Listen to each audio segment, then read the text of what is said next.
Text book का question number 5 page number 294 open करो।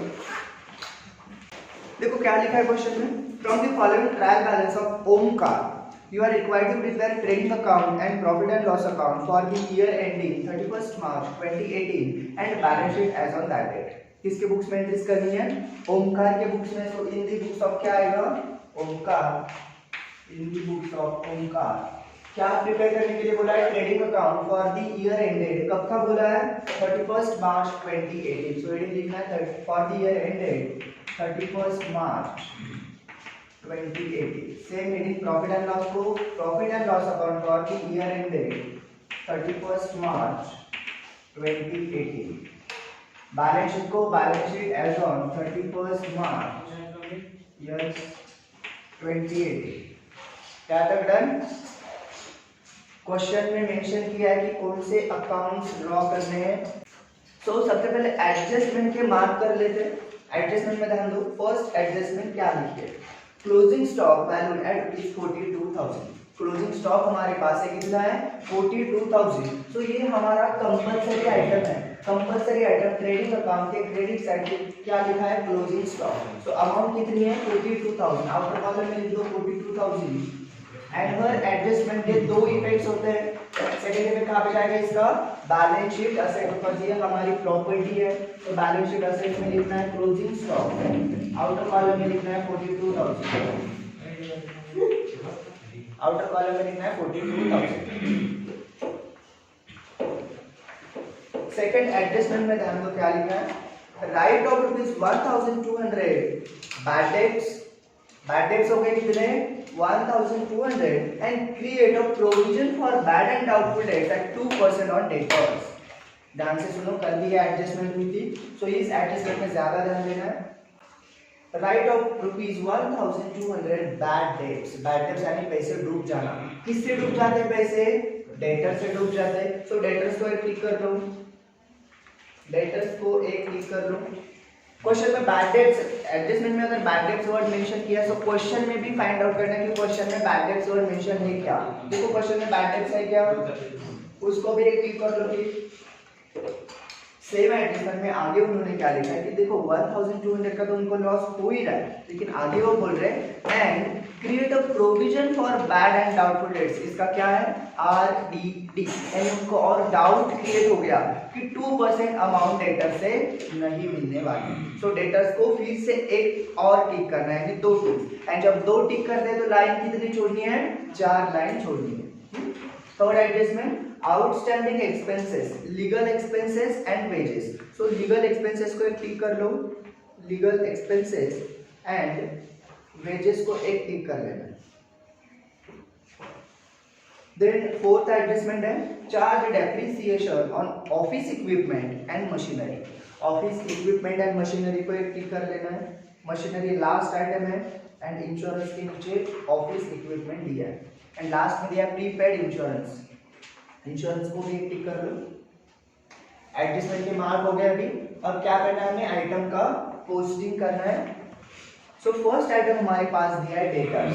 Debtors हमारी क्या है? असेट है। बैलेंस शीट असेट में लिखो डेटर्स। इनर कॉलम में लिखना है, उसको हमने 2 टिक किए हैं, सो 4 लाइन छोड़ देना है उसके लिए। डेटर्स इनर कॉलम में लिखना है। डेटर्स हो गया। देन है ओपनिंग स्टॉक। ओपनिंग स्टॉक हमारा कंपलसरी आइटम है, फिक्स्ड आइटम है ट्रेडिंग अकाउंट के डेबिट साइड। अमाउंट है 11,550। देन उन्होंने परचेसेस, डायरेक्ट एक्सपेंसेस है हमारा, ये कंपलसरी आइटम है, फिक्स्ड आइटम है, इसमें कुछ चेंज नहीं होगा। सो परचेसेस कहां पे जाएगा? ट्रेडिंग अकाउंट के डेबिट साइड। अमाउंट लिखिए उन्होंने 53,250। इनर कॉलम में क्यों लिखा है? बिकॉज उसको तो टिक नहीं है, बिकॉज उसमें से अगर क्वेश्चन में आगे रिटर्न्स है तो वो हमें माइनस करके फिर आउटर कॉलम में अमाउंट लेनी होगी। देन हमें दिया है सेल्स रिटर्न। सेल्स रिटर्न देखो, सेल्स के नीचे रिटर्न यानी हमारा कंपलसरी आइटम है, फिक्स्ड आइटम है, उसके नीचे लिखना है 1050। इनर में क्यों लिखा? बिकॉज सेल्स की अमाउंट इनर में लिखेंगे, देन दोनों का माइनस करके आउटर कॉलम में जाएगा। नेक्स्ट आइटम है बैड डेट्स। बैड डेट्स यानी पैसे डूब जाना, पैसे नहीं मिलने वाले। तो हमारे बिजनेस का क्या हो रहा है? ये लॉस हो रहा है, लेकिन उसको हमने किया है T bad debts. Direct expense है या इनडायरेक्ट लॉस कह सकते हैं इसे, इनडायरेक्ट, प्रोडक्ट से कोई संबंध नहीं है। सो प्रॉफिट एंड लॉस के डेबिट में लिखना है टू बैड डेट्स, अमाउंट है उसकी 600 रुपीज, इनर कॉलम में लिखना है उसे, टिक किया है हमने उसको। नेक्स्ट दिया रेट्स एंड टैक्सेस, फैक्ट्री का रेंट है नहीं मेंशन किया उन्होंने, फैक्ट्री का रेंट है करके नहीं है। सो क्या ट्रीट करना है इसे, इनडायरेक्ट एक्सपेंस ट्रीट करना है। प्रॉफिट एंड लॉस अकाउंट के डेबिट साइड में जाएगा to rent and taxes.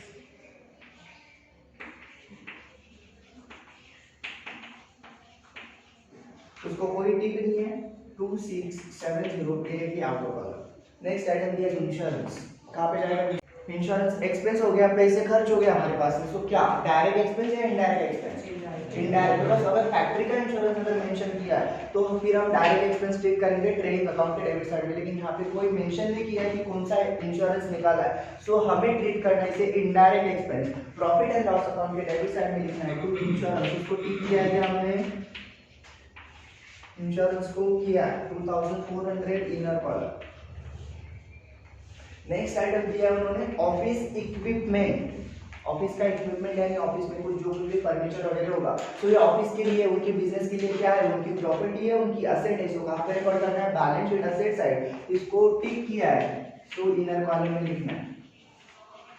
Office equipment है 42,900 इनर कॉलम में।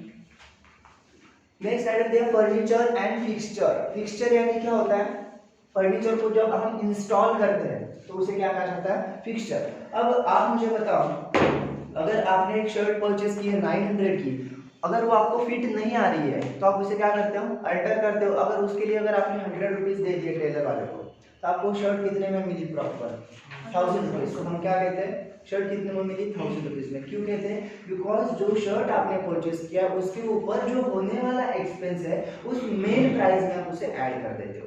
सो सेम थिंग यहाँ पे क्या करना है, जो भी फर्नीचर एंड फिक्सचर दिया, जो कुछ भी फर्नीचर आपने परचेस किया है उसे इंस्टॉल करने के लिए जो चार्जेस दिए जाते हैं वो भी उस असेट में इंक्लूड किए जाते हैं। सो उसे हम क्या कहते हैं, furniture and fixture. So furniture and fixture ये हमारी है प्रॉपर्टी, कहाँ पे जाएगा, बैलेंस शीट असेट साइड, उसके ऊपर कोई टिक नहीं है, तो डायरेक्टली आउटर कॉलम में लिखो फर्नीचर एंड फिक्सचर। अमाउंट है उसकी 28,500, आउटर कॉलम कोई एडजस्टमेंट नहीं करनी है उसके ऊपर। नेक्स्ट ये कैश एट बैंक, बैंक में जो कैश है हमारी, वो हमारी क्या है, प्रॉपर्टी है, हमारी एसेट है।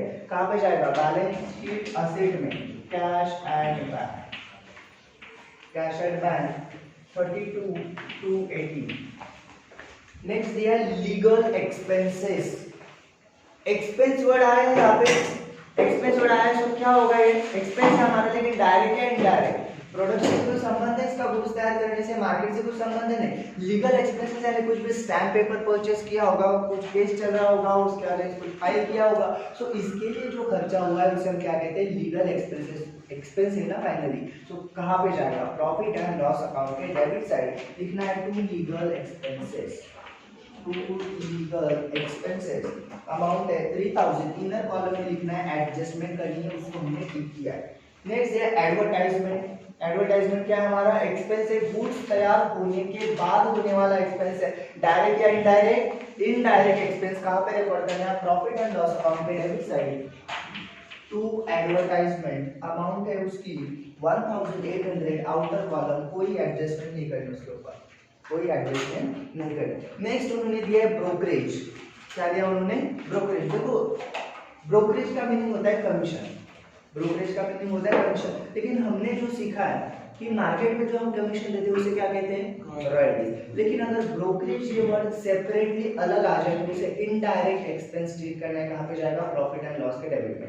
लेकिन कमीशन ओनली आया, कमीशन एंड वो डेबिट कॉलम में है, तो debit all expenses and losses, profit and loss के डेबिट में। लेकिन रॉयल्टीज ये स्पेसिफिक वर्ड आया तो फिर उसे क्या ट्रीट करना है, मार्केट में दिया हुआ कमीशन जिसे हम कहते हैं रॉयल्टी, एंड वो रॉयल्टी कहाँ पे लिखना है, ट्रेडिंग अकाउंट के डेबिट में। सो अभी क्या वर्ड आया है, ब्रोकरेज, कमीशन पेड किया है, सो ये हमारा इनडायरेक्ट एक्सपेंस हुआ, प्रॉफिट एंड लॉस अकाउंट के डेबिट। नेक्स्ट है ड्राइंग्स, ड्राइंग्स कहाँ पे लिखते हैं हम, कैपिटल में से माइनस कर देते हैं, सो कैपिटल आइटम लिख लो कंपलसरी, ड्राइंग्स प्लस कर दे या माइनस, माइनस कर दे, हमारी ड्राइंग्स की वजह से हमारी जो अमाउंट है कैपिटल की क्या हो जाती है, डिक्रीज हो जाती है। सो कैपिटल वर्ड ये कंपलसरी है, उसके नीचे लिखना है लेस ड्राइंग्स, ये हमेशा माइनस किए जाते हैं कैपिटल में से। ड्राइंग्स क्या अमाउंट है 3000, इनर में क्यों लिखा है इसे, कैपिटल में से वो माइनस करना है, कैपिटल की अमाउंट अभी हमें लिखना बाकी है। नेक्स्ट दिया वेजेस, शिवराज वेजेस कहाँ पे, ट्रेडिंग अकाउंट या profit and loss account, trading account ले जाएंगे, फैक्ट्री में पे करते हैं वेजेस, हमारा कौन सा एक्सपेंस है, डायरेक्ट एक्सपेंस है, एंड डायरेक्ट एक्सपेंस ट्रेडिंग के डेबिट में लिखना है टू वेजेस, उसको हमने टिक किया है, सो इनर कॉलम में लिखना है, एक लाइन छोड़ देंगे। नेक्स्ट है coal gas fuel and water, कहाँ पे जाएगा, coal gas fuel and water, ये सब ऑफिस में यूज किया जाता है, कहाँ पे, फैक्ट्री में यूज किया जाता है, प्रोडक्ट तैयार करने के लिए, सारी मशीन्स के लिए लगने वाली चीज है। सो ये कहाँ पे, फैक्ट्री के अंदर होने वाला एक्सपेंस है, सो कहाँ पे जाएगा, डायरेक्ट एक्सपेंस है, ट्रेडिंग अकाउंट के डेबिट साइड में। सो लिखना है जो वर्ड भी दिया उन्होंने,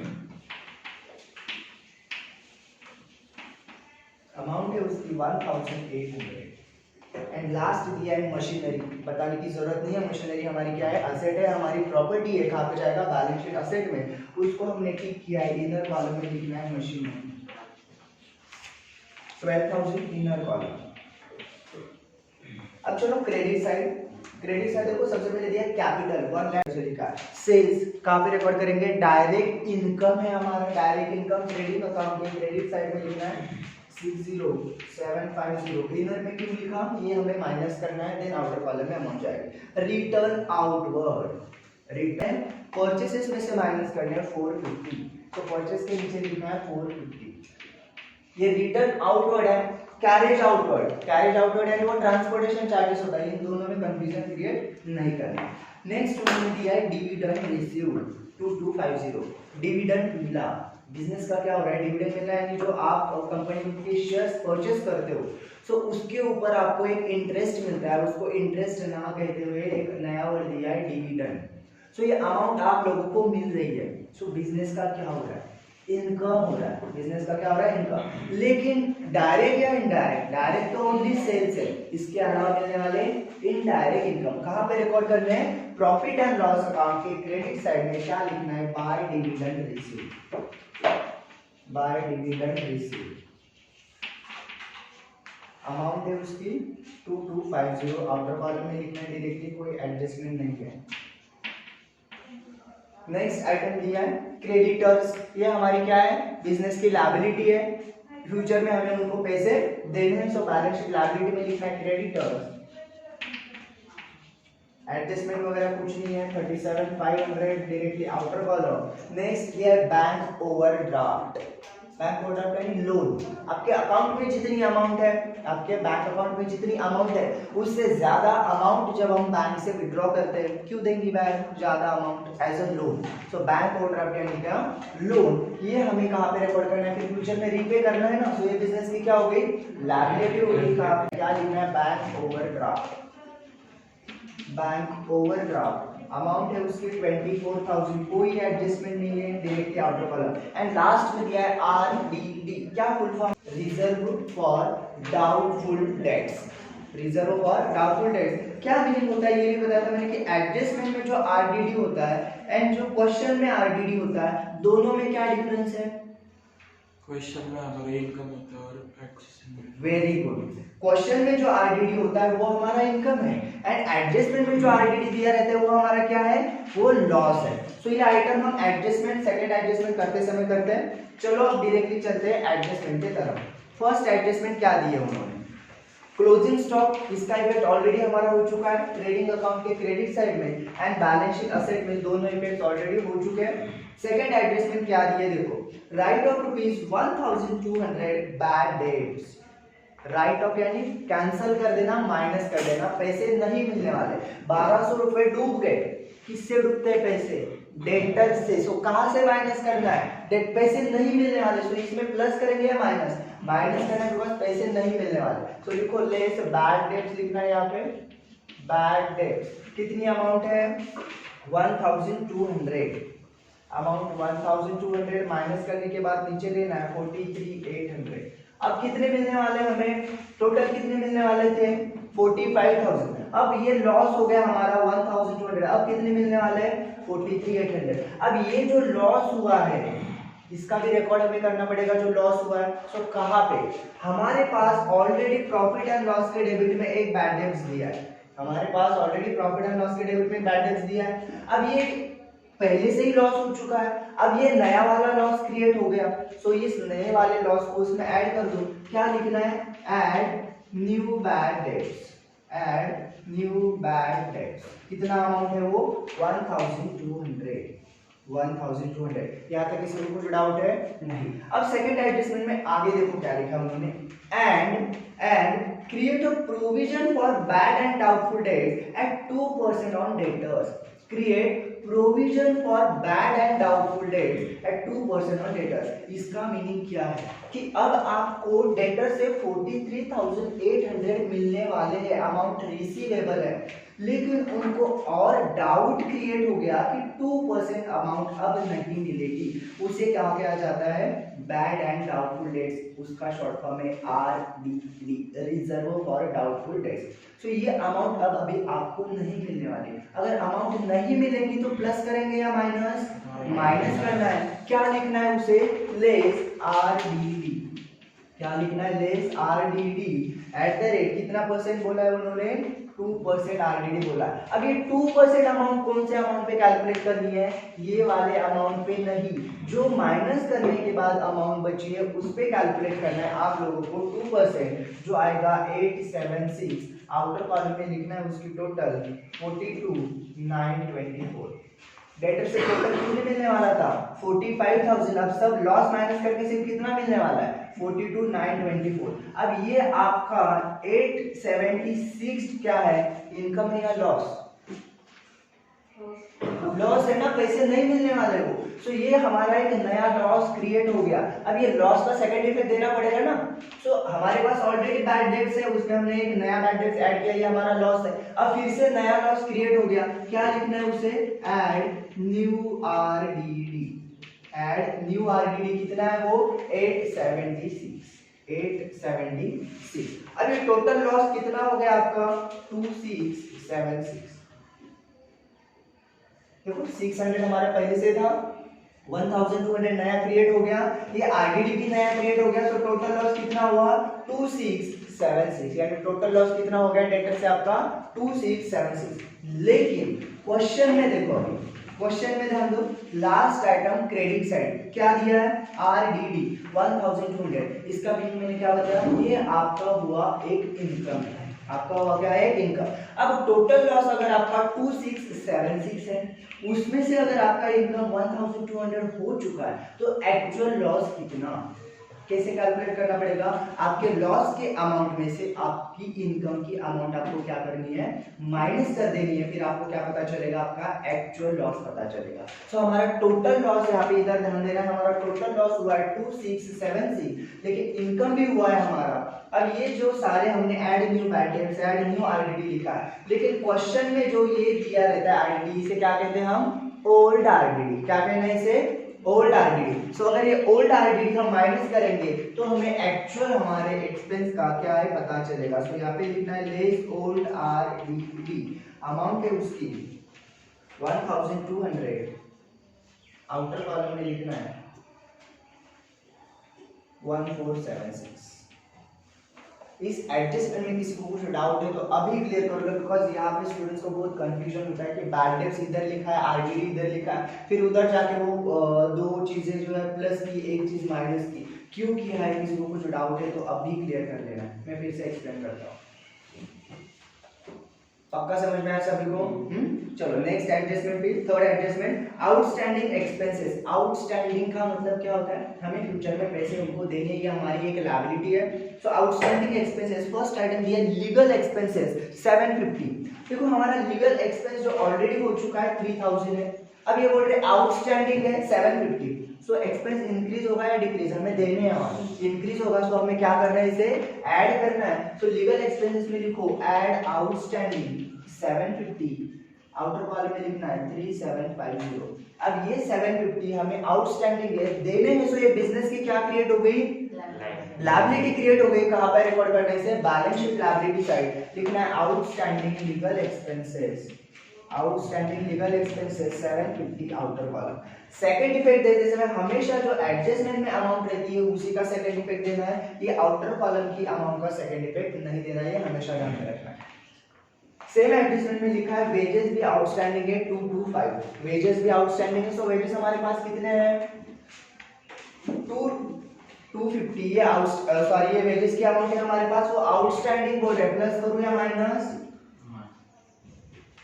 वेजेस आउटस्टैंडिंग है देने हैं और एक्सपेंस इंक्रीज होगा। सेकंड एडजस्टमेंट में देखो, sorry third adjustment outstanding expenses legal expenses हमने ऐड किए, अब वेजेस में क्या करना है प्लस करना है, देने ना, और बस सिंपल है, तो लिखना है ऐड आउटस्टैंडिंग, अमाउंट है उसकी 225, आउटर कॉलम में लिखना है 2475, सेकंड इफेक्ट कहां पे जाएगा, आउटस्टैंडिंग है, बैलेंस शीट लायबिलिटी देने हैं, आउटस्टैंडिंग वेजेस 225, किसी को डाउट है यहाँ तक, नहीं। Next adjustment number 4, charge depreciation on office equipment at the rate 2.5%, depreciation charge करना है, डेप्रिसिएशन यानी क्या, असेट को यूज कर करके जो उसकी वैल्यू डिक्रीज हो जाती है उसे हम क्या कहते हैं डेप्रिसिएशन। डेप्रिसिएशन यानी क्या, अगर आपके पास जो मोबाइल है जब परचेस किया था उसकी प्राइस थी 20,000 मान लेते हैं, अब आपने 1 महीना 2 महीना यूज किया तो क्या उसकी प्राइस 20,000 ही है क्या, नहीं, उसकी प्राइस डिक्रीज हो गई। सो यूज करने के बाद असेट की वैल्यू जो डिक्रीज होती है उसे हम क्या कहते हैं डेप्रिसिएशन कहते हैं। सो ये डेप्रिसिएशन अकाउंटिंग में आपको परसेंटेज वाइज कैलकुलेट करना होता है कि कितना परसेंट डेप्रिसिएट हुआ। सो डेप्रिसिएशन ऑफिस का इक्विपमेंट जो है वो डेप्रिसिएट हो गया 2.5%। सो असेट की वैल्यू डिक्रीज हो गई, उसमें प्लस करना है या माइनस, माइनस करना है, तो लिखो less depreciation at the rate 2.5%, less depreciation at the rate 2.5%, amount 1073, outer में लिखना है 41,827, इस अमाउंट पे कैलकुलेट किया। अब ये जो अमाउंट है 1073 डिक्रीज हो गई, बिजनेस का इनकम हो रहा है या लॉस, लॉस हो रहा है, कहाँ पे जाएगा second effect, profit and loss के डेबिट में क्या लिखना है, to depreciation on office equipment, to depreciation on equipments 1075। Second effect समझ में आ रहा है कैसे को क्यों दे रहे हैं हम। अब सेम एडजस्टमेंट में आगे उन्होंने लिखा है मशीनरी के ऊपर 5% डेप्रिसिएशन है, सो मशीनरी हमारे पास है 12,000, उसके ऊपर 5% डेप्रिसिएशन, प्लस करो या माइनस, माइनस ही करना है, less depreciation at the rate 5%, less depreciation at the rate 5%, amount लिखनी है उसकी 600 रुपीज, आउटर कॉलम में आएगा 11,400, सेकंड इफेक्ट कहाँ पे राजेगा, लॉस हो गया, प्रॉफिट एंड लॉस के डेबिट में to depreciation on machinery, to depreciation on machinery 600 rupees. यहाँ पे किसी को कुछ डाउट है, नहीं।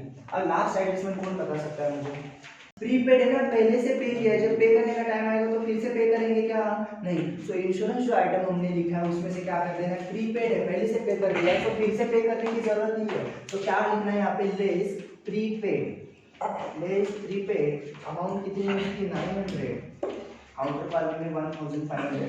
एंड जैसे कि मैंने बताया था प्रीपेड यानी घर का ओनर जब हम रेंट देते हैं एडवांस में तो कैसे देते हैं, वो प्रीपेड, लेकिन वो हमारी क्या रहती है, हमारी एसेट होती है, प्रॉपर्टी होती है। सो सेकंड इफेक्ट इसका कहाँ पे जाएगा, बैलेंस शीट असेट में जाएगा, क्या लिखना है, prepaid insurance, prepaid insurance 900 rupees.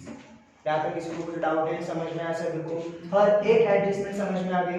अब क्वेश्चन को टैली करना है, टैली करते समय फर्स्ट स्टेप क्या है, कौन सा अकाउंट टैली करना है, हमें सबसे पहले ट्रेडिंग अकाउंट टैली करना है, ट्रेडिंग अकाउंट टैली करना है। उससे पहले ये परचेसेस एंड सेल्स के अमाउंट आउटर कॉलम में लेना है, सेल्स की अमाउंट है 59,700। अब टैली करते समय क्या ध्यान में देना है, कौन सी साइड ज्यादा टोटल है, वो साइड दोनों साइड लिख देनी है। सो हमारी ट्रेडिंग अकाउंट की क्रेडिट साइड ज्यादा है 101,700, ये ज्यादा टोटल है, क्रेडिट में लिखना है, जिस साइड की ज्यादा वो डेबिट साइड में भी लिख लेनी है 101,700। अब इसमें से अगर ये सब कुछ माइनस किया तो हमें क्या मिलेगा, ग्रॉस प्रॉफिट, क्या लिखना है उसे, ग्रॉस प्रॉफिट। तो यहाँ पे लिखना है to gross profit carried out, gross profit carry down amount है उसकी 33075। ये ग्रॉस प्रॉफिट कैरी डाउन कैसे निकाला हमने, ध्यान दो, फिर से बताता हूँ। जिस साइड की टोटल ज्यादा, सो क्रेडिट साइड ज्यादा थी, वो डेबिट में भी लिख ली। इस डेबिट के टोटल में से ये सारे अमाउंट्स हमने माइनस कर दिए, देन हमें ये अमाउंट मिली, उसको हमने क्या लिखा है, ग्रॉस प्रॉफिट। अब ये डेबिट साइड में बचा है, शिफ्ट कहाँ पे करना है, नेक्स्ट अकाउंट के क्रेडिट साइड में, by gross profit brought down. इधर कैरी डाउन था, आपको पता है अभी जहाँ पे कैरी डाउन होता है, अगर फॉरवर्ड करते समय मुझे क्या लिखना है, ब्रॉट डाउन लिखना है। अब ये टोटल हमने इधर लिख देनी है 33075।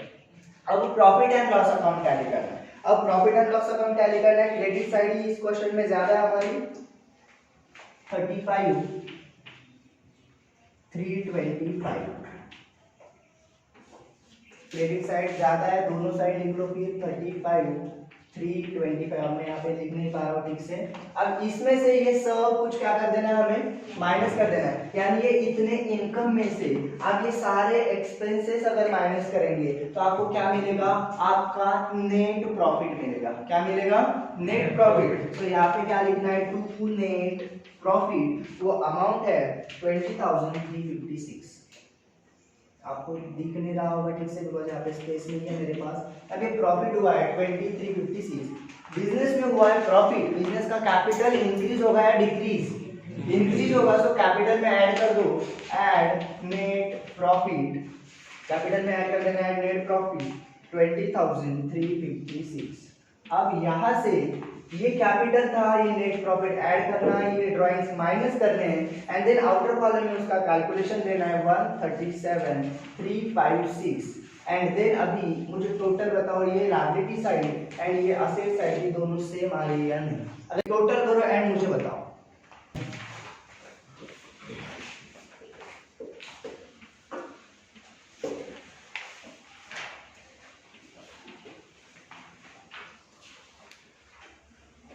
करो, सब लोग करना है टोटल, बताओ मुझे। दोनों साइड सेम आनी चाहिए, दोनों साइड सेम आनी चाहिए। अभी तो आज के लिए बस इतना ही, कल मिलते हैं एक नए क्वेश्चन के साथ, सेम टाइम सेम प्लेस। तब तक के लिए टेक केयर, बाय बाय।